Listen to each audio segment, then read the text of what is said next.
आज हम बात करते हैं एक बेहद ही महत्वपूर्ण विषय पर, जो है कंसल्टेशन। हमें लगता है कि कंसल्टेशन नहीं देनी चाहिए। और ये डॉक्टर कंसल्टेशन लेते क्यों हैं? तो आपको समझना पड़ेगा ये बात कि कंसल्टेशन के अलावा एक डॉक्टर की कोई फीस नहीं होती है। वो चार्ज क्या करेगा? कंसल्टेशन ही चार्ज करेगा ना। वो आपको कंसल्टेशन ही देता है। डॉक्टर का काम आपको सलाह देने का ही है।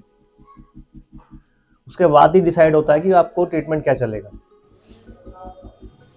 लेकिन हमें लगता है कि अननेसेसरी लेता है हमसे, कि उसका कोई मतलब बनता नहीं है कंसल्टेशन का। कंसल्टेशन किस बात की? हम तो समस्या बता रहे हैं। अरे जो समस्या आप बता रहे हो वो समस्या कैसी है भी कि नहीं है, वो कौन देखेगा? उसको कौन डायग्नोज करेगा? वो डॉक्टर ही करेगा ना। कि आपने जो बताया वो उसको मान के बैठ जाता है। अगर ऐसा है तो फिर आप जहाँ जा रहे हो फिर वो डॉक्टर नहीं है। अगर आपकी बात बताई बातों पे चीज़ें चल रही हैं, खुद से वो कुछ जानना नहीं चाह रहा, आपकी प्रॉब्लम को समझना नहीं चाह रहा और ट्रीटमेंट कर रहा है, तो फिर डॉक्टर नहीं है वो। ये आप समझ लीजिए। और मुझे ऐसा लग रहा है कि आजकल चल यही रहा है। या फिर वो जिन्हें एक्सपीरियंस नहीं है और जो इस तरह के हैं, वो अननेसेसरी टेस्ट करवाते हैं। अब आप कंसल्टेशन से बचने के लिए ऐसे लोगों के पास जाकर ट्रीटमेंट करा रहे हैं जिनको ना तो अनुभव है, ना ही शायद उनके पास बाकी कोई चीज़ है।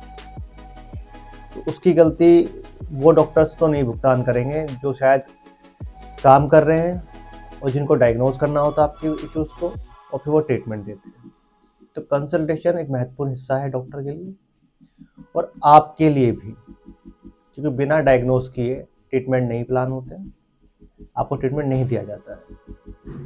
और कंसल्टेशन जो लिया जाता है वो एक जायज़ तरीका है किसी भी डॉक्टर का, उसके प्रोफेशन के हिसाब से। उसके अलावा जो चीज़ें चल रही हैं वो चाहे कोई भी कर रहा हो, वो ठीक नहीं है। और एथिकल एक्सरसाइजेज हैं, उनके लिए हम पहले भी कह चुके हैं कि गलत है। और हम पूरी कोशिश करते हैं कि लोग उन चीज़ों को ना करें, उसमें हम हेल्प भी करते हैं। लेकिन लोगों को समझना होगा कि कोई डॉक्टर अगर आपको देख रहा है, उसके पास समस्या लेके जा रहे हो और वो आपको सच में ठीक करना चाहता है, तो वो आपको कंसल्ट करेगा, आपको डायग्नोज करेगा और उसका वो चार्ज करेगा। अगर आप उसको चार्ज नहीं दोगे या आप उस फीस नहीं दोगे, तो फिर वो उन्हीं की तरह रिएक्ट करेगा जैसे बाकी लोग करते हैं। आप चाहते हैं कि वो कोई इंसान ईमानदारी से काम करे, आपको प्रॉपर कंसल्ट करे, आपको डायग्नोज करे, फिर ट्रीटमेंट चलाए, तो आप भी बातों को समझिए कि ये जो कंसल्टेशन है ये बहुत महत्वपूर्ण है। इसे देने से मैंने देखा कि अक्सर लोग कतराते हैं कि नहीं नहीं सर, कंसल्टेशन किस बात की? कंसल्टेशन किसकी? हम तो कंसल्ट करा के आए हैं। ऐसा नहीं है।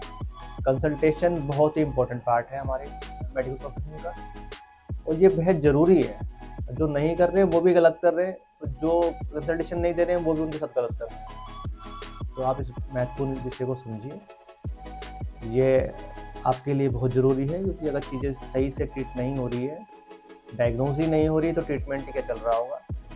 और रैंडमली जो ट्रीटमेंट चल रहे हैं, पोर्टफोलियो पे जो ट्रीटमेंट चल रहे हैं, वो जायज़ नहीं है। तो प्लीज़ आप इस मिथ से बाहर आ जाइए और कंसल्टेशन डॉक्टर्स को दीजिए,